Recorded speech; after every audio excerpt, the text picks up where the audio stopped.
These are some of the greatest gardens in Britain. From a ducal castle to a garden once lost in time. From a modern masterpiece to a plantsman's paradise. We've searched out the finest in the land. Each has its own unique story to tell. Oh, it's delightful. Join me, Carol Klein, on a journey through the 4 seasons. Woo! As I experience a year in their lives. Meet the people who look after them. This is the season which seems to be attached to my soul. This is my midlife crisis bit, really. Glimpse what goes on behind the scenes. Come on, share your secrets. Reflect on their magnificent designs and celebrate the plants that make each so special. As I look through these massive pinnacles of flower, I can see the pinnacles themselves. Serendipity. From up and down the land, these are great British gardens, waiting to be discovered. I'm really looking forward to it. Bet you are too.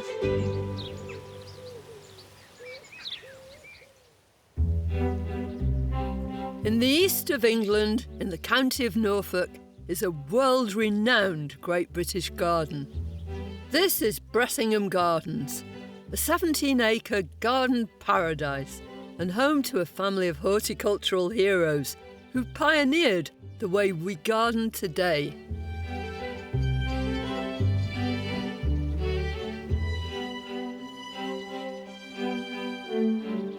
Bressingham Hall has been the home of the Bloom family since 1946. They're a dynasty of Norfolk horticulturalists with a passionate desire to introduce the British gardening public to better plants used in more innovative ways. For many gardeners, it's hard to imagine just how much this family and this place have done to shape how we garden now. It's a spectacular sight, an oasis of delights shining out from the flatlands of Norfolk. It's planted with love and care, and to be enjoyed in every season. It's a landscape of 2 exquisite halves. Surrounding Bressingham Hall are acres of beds and borders. There are gardens for winter, for summer, and for fragrance. Then, as you journey on, the vistas unfold, with 6 acres of towering trees and spectacular shrubs. I'm starting my autumn visit in the Dell garden near the hall, laid out by the late Alan Bloom. These beds epitomise what this place is all about, showcasing the very best of plants, displayed in ways we can all try to emulate.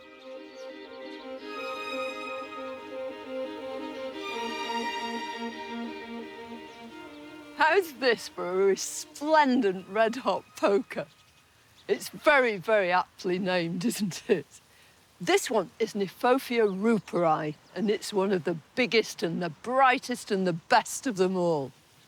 It's the last to flower, and talk about saving the best till last. I love these great torches, coral and orange at first, then brilliant yellow, and even when they start to fade, they don't look at all dishevelled. They really announce the autumn. And I love the way you can glimpse that Nefophia. It sort of shines through this beautiful grass. This is Miscanthus nepalensis. These bronzy tassels just hang there in the breeze and waft backwards and forwards. And the colour is perfect, both with the red hot poker and with this lovely little chrysanth. This is Paul Boisset. I love that kind of rusty colour. And again, chrysanths always remind me of the autumn. I think they do, everybody. It's the smell of them as well, apart from the colours. Alan Bloom actually had a lot to do with introducing hardy chrysanths to the British public. And here, this combination, I'm sure he would have been totally proud of. It's absolutely just him. Bloom by name and Bloom by nature, Alan was and always will remain a horticultural legend. The son of a market gardener from the age of 17, Alan devoted his life to growing plants and at Bressingham Hall he got the opportunity to put those plants together. He bred 170 plants, including Agapanthus Bressingham Blue and the fiery flowers of Crocosmia lucifer, and was awarded the RHS Victoria Medal. His burning passion was herbaceous perennials, a group of plants that provide the backbone of all our gardens today. What do you mean by a herbaceous perennial? Well, it's a plant that comes every year, but during the winter it dies down. It's a very sound evolutionary development because our winters can be very, very cold, and most plants, of course, flower in the summer. Perennials had long been the preserve of houses with grand gardens. Annual bedding plants were the choice for most of us gardeners. But Alan wanted everyone to see the potential of herbaceous perennials. These were the sort of plants that Alan Bloom came to love. I think one of the things he probably loved most about them was the way that they change right the way through the year. So none of them are static. You get all these different rhythms and developments right the way through. The planting design of the Dell garden, created in the 1950s, has stood the test of time, thanks to an idea of Alan's, which continues to influence so many of our gardens. Now, a traditional herbaceous border is a long, thin thing. Tall plants at the back, short plants at the front. That really didn't show him what these plants would do, nor did it inform any kind of aesthetic sensibility. It was just very straightforward and very boring. So he hit on this idea, totally revolutionary, of planting his plants in these great big island beds. It's particularly good for being able to view plants from all sides, and ideal for growing the plants he loved. These beds are a living testament to the green fingers of Alan Bloom, who sadly died in 2005 at the age of 98. But his vision and legacy live on. Alan's son Adrian watched as his dad created the gardens, joining the family nursery business in the mid-1950s. Adrian couldn't resist creating a garden of his own. It's a further 6-acre landscape with its own atmosphere and identity. The wonderfully named Foggy Bottom is like entering another garden. Here, there are shrubs and trees of all shapes and sizes. It's worth coming up those stairs to see you.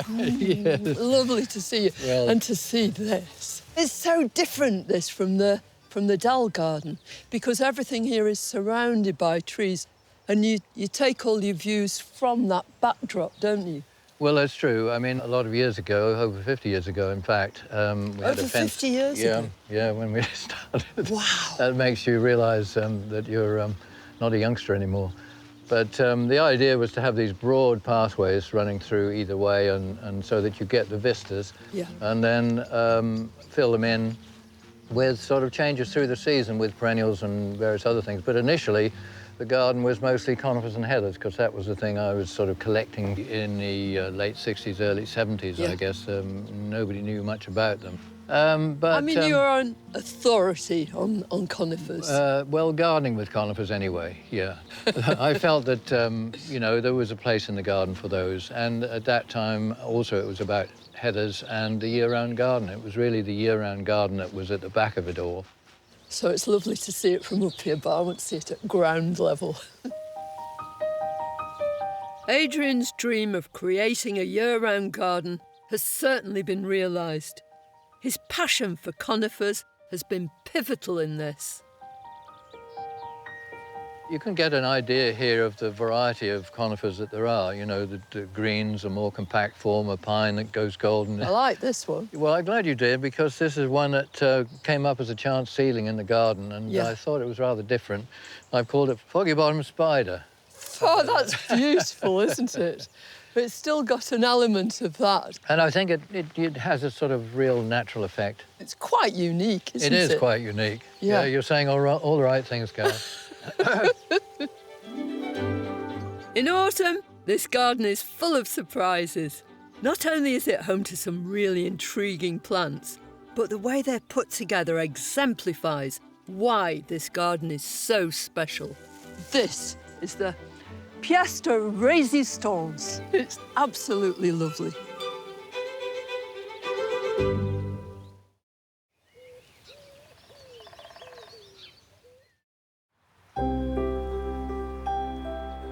It's autumn at Bressingham Gardens, the home of horticultural royalty, the aptly named Bloom family. It's the life's work of Alan and Adrian Bloom. Adrian is a planting pioneer and the man responsible for creating and perfecting this 17-acre garden. The guiding principle of this garden has always been to show people the right plants for the right place, for any size of garden. Of course, I know well enough that this is a very big garden, Carol, and I've always been trying to sort of show people who have smaller gardens that there's plantings in here that can be used in a small garden. So that they can emulate. That's right, but these are mostly perennials and grasses. Your whole family is known for promoting the very best of plants too. So, I mean, you're illustrating really that people should go for the best. A lot of gardeners don't know the best plants, and they might go along to a garden centre in the spring, they'll see something in flower, looks fantastic, they'll buy it, and it actually may not do very well. So the idea is to give them success, if you like, in suggesting varieties that will work. There's such lovely things in here. These hellebores are in flower already. Yeah, it's very early, isn't it? But they'll go through till next April almost. And Begonia Bressingham ruby, which will be purple in winter. Yeah, isn't that substantial and gorgeous? It really is, and pretty tough. Yeah, really. Indestructible? Just about, although if you tramped over it a bit, it probably wouldn't stand Yeah, if you had a herd of elephants, but I don't suppose you have many of those. Not too many, no. Bressingham showcases the very best of plants we can choose for our gardens. But one of Adrian's great skills is to put them together in planting schemes that seem to flow freely like rivers. You can see the river running through the middle. And it runs right the way through. Yeah. You want to see where it's going, don't you? How exciting. It does sort of pull this together in a way. Yeah, and it runs through and makes the most of these bigger trees everywhere, doesn't it? Yes. Curving through this border is a sea of Japanese bloodgrass, Imperator cylindrica rubra. It's the colour of autumn, and when combined with this blazing shrub, Nandina firepower, the whole scene glows. How do you qualify to be considered for a river? You've got to be low-growing, which makes the river, and then to have plants either side, so that they rise up as the banks, if you like, with the the Rudbeckia and then these big grasses. They just frame the river itself and the other plants, and they change altogether with the weather. I mean, whether they're wet or whether you get the wind or the frost on them. Yeah. I mean, or the sunshine. Or the sunshine. Yeah, we wish. Yeah.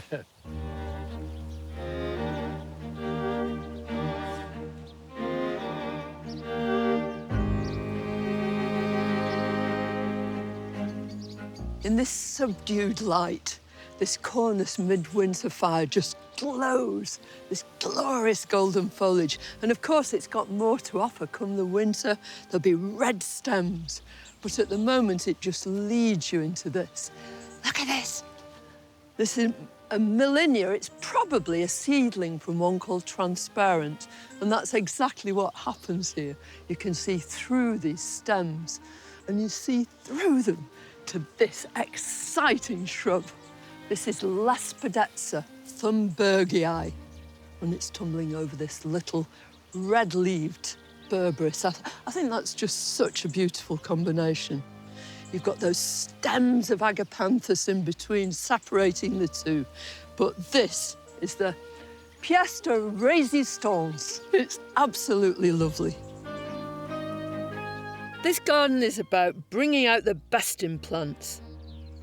Adrian's artistry enables their special characteristics to shine through. People feel very differently about autumn, don't they? Some people find it sad, others. Yeah. How about you? It can be all things to all people in a way. You have your melancholy days in a way. Of course, you think of the autumn, and in England, it can be often pretty dull and no sun and this sort of thing, and that's when the colours show up the most. But to me, that autumn colour is emotional, more emotional than almost anything else in the year, potentially anyway, because it sort of just makes you stop and think, because it's such a fleeting point in the year, and it won't come every year with the same things. But it's just a reminder that nothing is static and to enjoy the moment.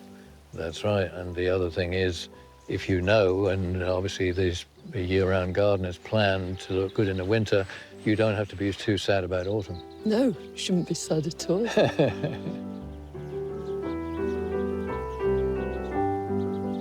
Making the most of the seasons and planning for the year ahead is top of the agenda here.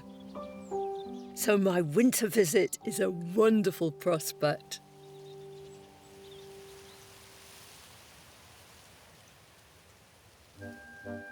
It's a glorious January day. Bressingham's looking simply magnificent in its winter outfit. And there's no better place to start my visit than in the winter garden. Adrian's whole mission in his garden is to ensure that the whole place is absolutely brilliant, full of colour all the year round. It's a garden that delivers this wonderfully. The river of red grass in the autumn has been succeeded by a sea of snowdrops. And in amongst gently waving grasses, there are winter shrubs you feel you could warm your hands on. Isn't this magnificent? This huge stand at the cornice. It's called Midwinter Fire, very aptly named. Its stems are sort of glowing gold at the base, and then they really catch alight with these brilliant red tips. And what's more, it mingles so beautifully with other plants. Look at it here with this lovely abies, this noble fir. It's bluey green, almost opposite on the colour spectrum to this bright orange here. And the two set each other off so wonderfully. I also love the way that that's got a kind of horizontal plateau-like presence, whereas these are upright, reaching for the blue winter sky. The winter garden at Bressingham is packed full of brilliant ideas. It's a real showstopper. A bit of winter work. Oh, hi, Carol. Hi. Yeah, I was just making this entrance nice for you. Well, most considerate of you. No red carpet, but... What is it? Well, it's a weeping atlas cedar, Cedrus atlantica glauca pendula. Right. It does make sense, but... So Atlas being the Atlas Mountains? Yes, that's right, Yeah. from sort of Morocco. But it is pretty hardy through most of the UK. It's been trained up over an archway. I did that 12, 15 years ago, I suppose. But you've got a double arch, haven't Well, you? this one, yes, you can see why I'm pruning it. This is one that gives you a view through to the borders through there and Bressingham Hall in the distance. Positively architectural. I love these little twinkles of white. Snowdrops are the epitome of this time of year. This particular variety, S. Arnott, Sam Arnott, was given to me about 40 years ago, one clump out of somebody's garden, and I've continued to split it up, and all the ones that you're going to see all came from that one clump. You couldn't have a better snowdrop than S. Arnott. No. It's got this beautiful honeyed perfume too, hasn't Lovely, it? yeah. And that's such a clever combination with the Ophiopogon. People call it black grass, but it's not a grass at all, is it? No, it isn't. It's from the lily family, but it's evergreen or ever black, and the contrast you get with other plants is tremendous. Very Art Deco combination. Yeah. Come on, I want to see some more. Snowdrops shine brightly in any garden, but here these treats are set within a brilliant framework of colourful trees. Look at the wealth of colour here, isn't there?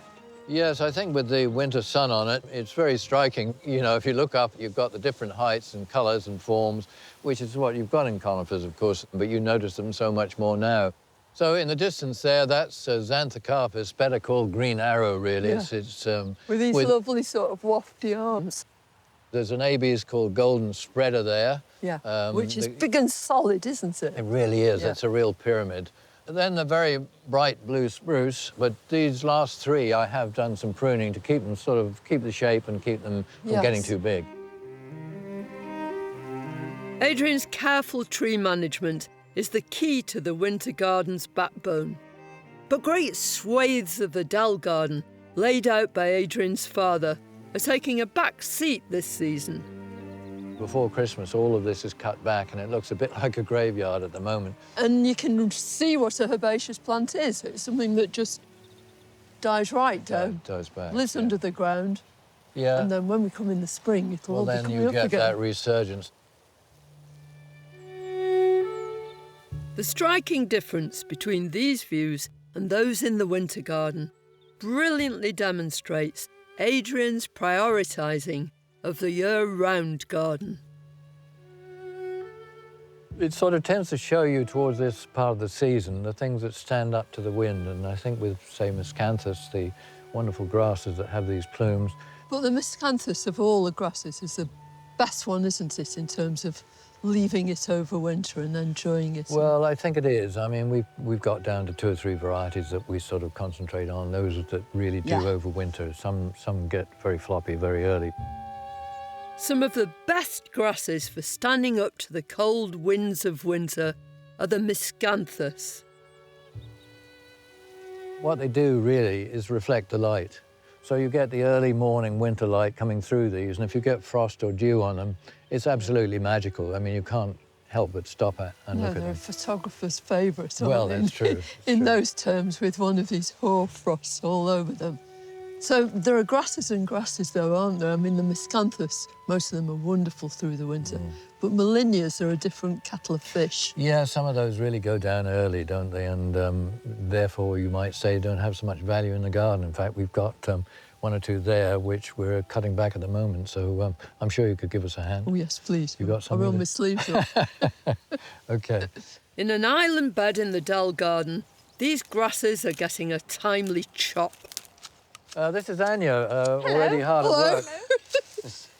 Yeah, I'd save some of that for me. All right, then. Would you like to try? We're making way for new growth in the spring. The winter's very much a time for work in the garden. It's funny, isn't it? Because people used to think that, you know, the garden went to sleep during the winter. Yeah. But in actual fact, it's the busiest time, isn't it? It's very busy, yeah. Use shears or your hands to remove the old stems and then move in with secateurs. But be careful not to damage signs of new growth. Once grasses and various other things start to look untidy, that's almost a good time. A good gauge is when you want to have it cut. If it looks good through the winter, leave it, you know. But in this case, yes, we didn't get it done. Exactly. It's a bit like a hairdo, isn't it? Yeah. Tells you when you need one. Usually. Grasses are an essential part of any border as a counterpoint to shrubs and other plants. Whether your garden's big or small, it's always worth giving them a go. This Molinia is much more for the smaller garden. And you know it well enough, I'm sure, but Molinia cerulean variegator. Right. And it's quite compact, has sort of very light green and yellowish leaves, so it's attractive even before it flowers. Yeah, you don't have to have a huge garden to have no, that's right. grasses at all. The annual cycle of gardening is one of its great delights, and to play a small part in winter has been a real pleasure. Bressingham in its winter finest has been a feast for the eyes, and even in the depths of the season, there are still shrubs that are simply irresistible for their scent. Isn't this lovely? I wish you could smell it, because it is absolutely scrumptious. In fact, it's too fragrant for scrumptious. It's utterly delightful. It's a Daphne. It's called Daphne Bellua Jacqueline Postil. And these come from the Himalayas originally, but they do very well in British gardens. Sometimes they're a bit tender, but this one seems to keep all its leaves and just do brilliantly well. And one of the reasons it does so is because Adrian prunes it really hard to keep it looking thick and bushy. And of course, the other consequence of that is you get lots more flowers, and the more the better with this fragrance. If I was going to have one winter flowering shrub that I was growing just for scent, I think it'd have to be this. This is a scent that will forever remind me of my winter visit to Bressingham. But in a few months' time, the whole scene will have changed as this garden shifts into the spring, where so many seasonal delights lie in wait.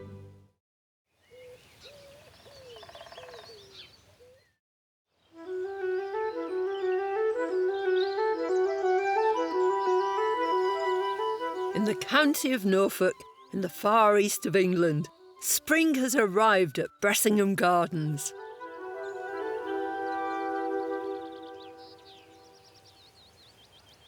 This is a 17-acre garden, created and landscaped by the Bloom family, a horticultural dynasty with a passion for breeding and growing plants, and an expert eye for putting them together. From the tree house overlooking the garden, Foggy Bottom. Well, welcome to Foggy Bottom in spring. Adrian Bloom has a room with a view. It's this time of year, actually, that you can really spot the shrubs which stand out, and the early shrubs like magnolias, which get into small trees, berberis, even rhododendrons. One of the most iconic sights at this time of year are the blooms of magnolias, a sure sign that spring has sprung. Shining out are the goblet-like flowers of Magnolia Elizabeth. Unusually, rather than pink or white, they're a delicious buttery yellow, a real talking point, and much admired. In this garden, it's all about the plants and the fact that they're coming into flower and showing up. What can compare to camellias when they put on their show-stopping performance in the spring? Well, I have to share this one with you. Camellia donation is, to my mind, the best of all the camellias. And it's a good doer, a good grower. I pruned this hard back last year immediately after flowering. And look at the size of these flowers, which you can pick and bring indoors. And it goes on for weeks. But spring at Bressingham isn't just about seductive and showy shrubs. Perennials like these pale pink dicentras abound on the woodland floor. They're at home in shade, and if they're given the right conditions, they'll form thriving colonies with ferny foliage and masses of drooping locket-shaped flowers. Away from Adrian's home garden at Foggy Bottom, the Dell garden created by Alan Bloom more than 60 years ago is bursting into bloom.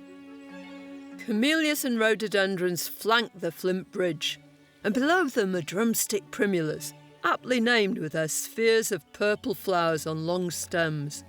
This variety is Primula denticulata, Bressingham Beauty. Like so many plants in the gardens, it was bred here. Overhead, trees and shrubs create a breathtaking show, whilst at ground level, beautiful bulbs are bursting through the soil.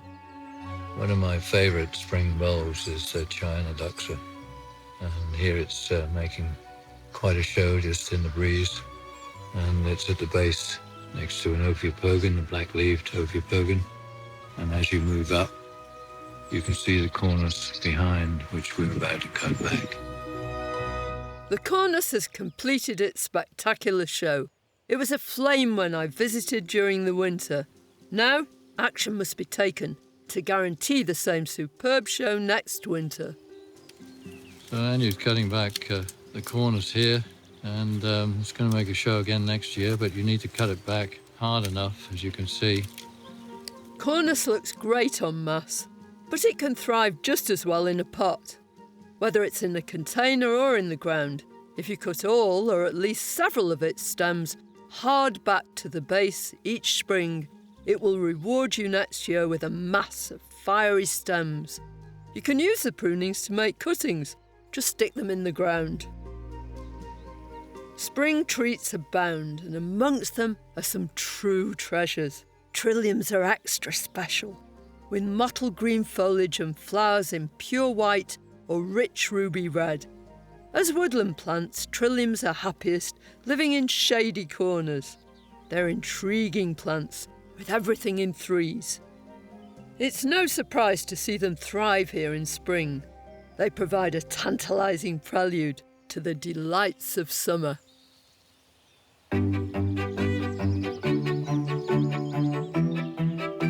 The gardening year has almost come full circle. Summer has arrived. Everywhere there are islands of the finest plants and landscapes to lose yourself in. You're reminded of the Bloom family's devotion to growing an astonishing variety of plants and displaying them in the best possible ways.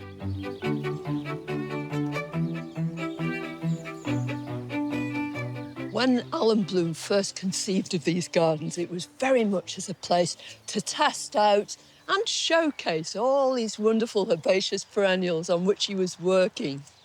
Since then, he's passed the baton on to his son Adrian, and he's really run with it. As far as the eye can see, Bressingham's summer borders stretch into the distance. Immaculate lawns sweep around beds brimming with the best shrubs, grasses and perennials.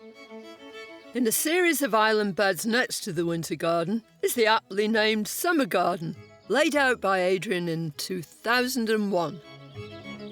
You've got lots of repetition here.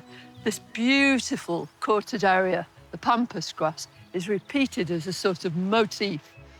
Punctuation mark after punctuation mark all the way down through the bed. But rather than everything being in quite tight clumps and next to each other, plants wander off into the distance. You'll have things like glorious geranium roseanne. It goes right the way over and flows through this whole bed. Geranium roseanne has to be one of my favourite plants of all time. And it's not just me that likes it. In 2013, it was voted Plant of the Centenary in an RHS public vote. And one of its very best qualities is the fact that it flowers almost continuously, sometimes from mid-May right the way through till October or so. And it produces lots and lots of flowers. It's floriferous. And that's because it's actually a sterile hybrid, so it doesn't set any seed. Now, once a plant has set seed, it's really achieved its purpose. So its further flowering isn't going to be as good. And that's why we deadhead things to keep them flowering. But in this case, you don't need to do it because the plant does it for itself. It just produces flower after flower after flower. It's no surprise that the nation's favourite plant is a perennial, the kind of plant that Alan Bloom championed throughout his life. He and his assistant, Percy Piper, bred some of the greatest summer perennials. Here in the Dell garden, the display is dazzling. The salvia, the deep purple blue over there, the spikes of those against the flat of the Achillea gold plate, I think that one is. I mean, that is very dramatic just in itself. It's very dramatic. Herbaceous perennials are one of my favourite groups of plants, and I know you love them too.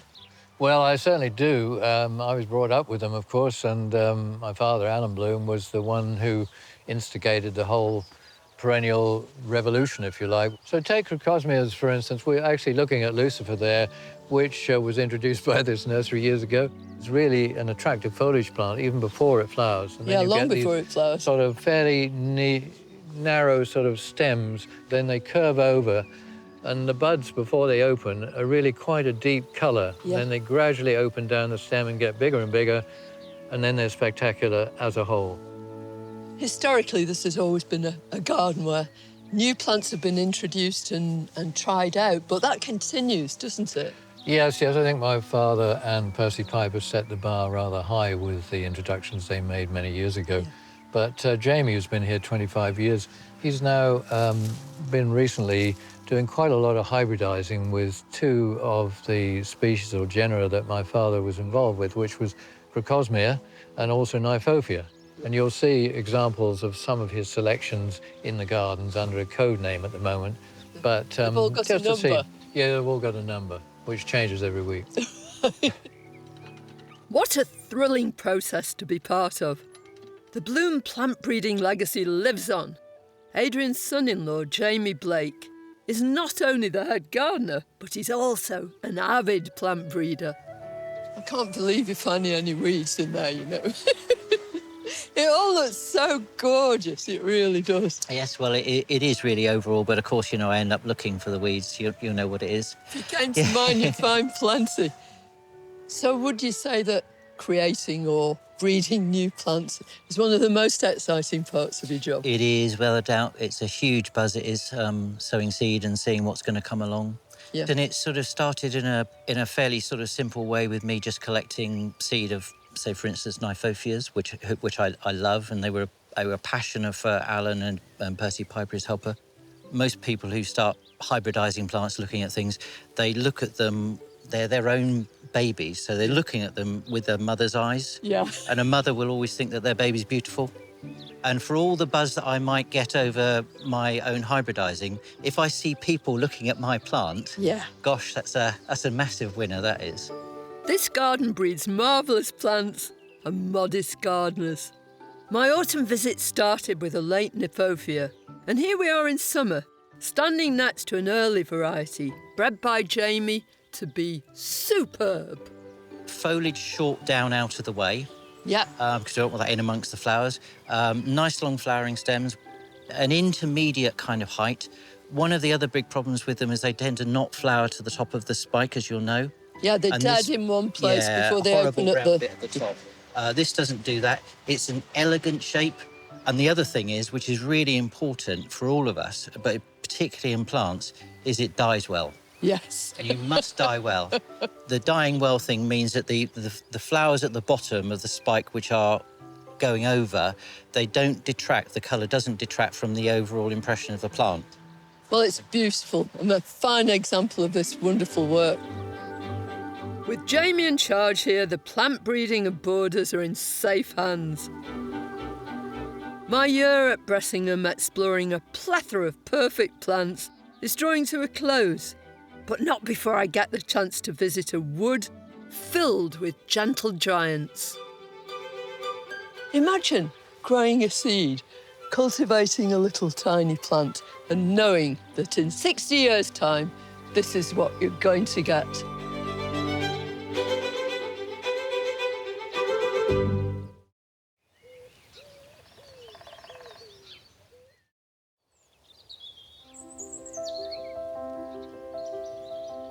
Bressingham Gardens in midsummer is a sight for sore eyes. It's the masterpiece of the Bloom family, where they've created a landscape devoted to glorious plants. I'm heading to one of the oldest parts of the garden. Adrian's Wood is an arboretum of towering trees and shade-loving plants. 60 years ago, in fact, in the 60s, Adrian planted this wood entirely with plants of a North American origin.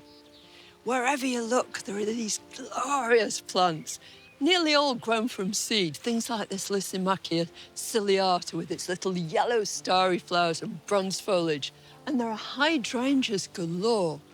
But it's not until you look up that you realise the extent of Adrian's vision. These are Sequoiadendron giganteum, the giant redwood, and Adrian raised them himself from seed that he'd collected in the USA. Imagine growing a seed, cultivating a little tiny plant, and knowing that in 60 years' time, this is what you're going to get. They haven't finished growing either. They're going to carry on reaching for the sky. What a wonderful, wonderful idea to imagine this and to actually bring it into existence. Redwoods are renowned for reaching incredible heights. They can live for over 2,000 years, and the tallest has been recorded at 375 feet. At least this is something I can hug. There's something about this garden that really envelops you. It feels so special. It spreads across the landscape in rivers of plants and islands of colour. There's so much to take in and so many beautiful views. That's lovely, through there with those windows. In a corner of Foggy Bottom, one of the smaller trees needs some TLC. And with Adrian wielding a pruning saw, I'm delighted to lend a hand. It's a beautiful tree. It is, isn't it? And that's nearly 50 years old. And it was Pinus coriensis Winton is the name, which you don't often see. But if you imagine this as it would be if I hadn't pruned it at all, it would be to the ground and probably 30 feet across. Right. Would just be a blob, say. A blob. Yeah, and not very interesting. So by pruning it up, I managed to keep the tree, get nice views through it, and it retains its interest. I think sometimes people think that once they've planted a tree, that's it. It's just going to do its thing. But you can alter so much. So if you could grab that one, it doesn't matter at this stage if you just cut through from one side. Quite heavy. Yeah, right. That was testing you out. If you cut back bigger branches, and that goes for many sorts of trees, further back without undercutting it this way, then of course it will split. And you don't want that. No, you don't. So... Also, it completely squashes Heather and possibly me. Absolutely. But can you manage that? Yeah, I'm going to cancel my gym membership. There we go, short one. Is there ever a circumstance, Adrian, when you finish something and you actually think, not sure whether I should have done that? Yes. No regrets one has to have. Yes, look at that. I think it works, doesn't it? Oh, it definitely does. Yeah. It's beautiful. You can see not just through to the front of the other bed, but far beyond it. Yes, you can, can't you? And it opens up possibilities. You've maintained that lovely globe shape, haven't you? And yet, it's so elegant. I'm glad I played a very small... Yeah, well, we will always remember, and we might even have a little plaque that Carol... Carol made a home here. Few places can claim to have shaped the gardening habits of a nation so enduringly as Bressingham, pioneered first by Alan Bloom and now by Adrian. Together, they innovated and popularised a style of gardening that's not only inspiring, but beautiful. Adrian's eye for innovative planting, his insistence on top plant quality, and his far-sightedness, together with the dedication of his team, have imbued these beautiful gardens with true love. That's what makes Bressingham a great British garden.